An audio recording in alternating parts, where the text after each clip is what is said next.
Guys, আপনারা সবাই কেমন আছেন? আজ আমরা বিকেলবেলায় চলে এসেছি কংসাবতী নদীর তীরে। আমাদের সাথে আমাদের পাশের বাড়ির একটা কুকুর, যার নাম ইমো, সেও চলে এসেছে।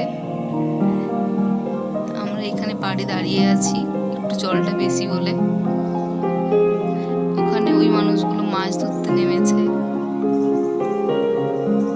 ইমো ওই সাইডে পেরিয়ে চলে গিয়েছিল, ইমো এখন আসছে, নদীর জলটা পেরোবে। দেখুন ইমো কিভাবে নদী পেরোচ্ছে, ইমো সাঁতার কাটছে। জলটা মনে হচ্ছে ভালোই গভীর আছে ওখানে।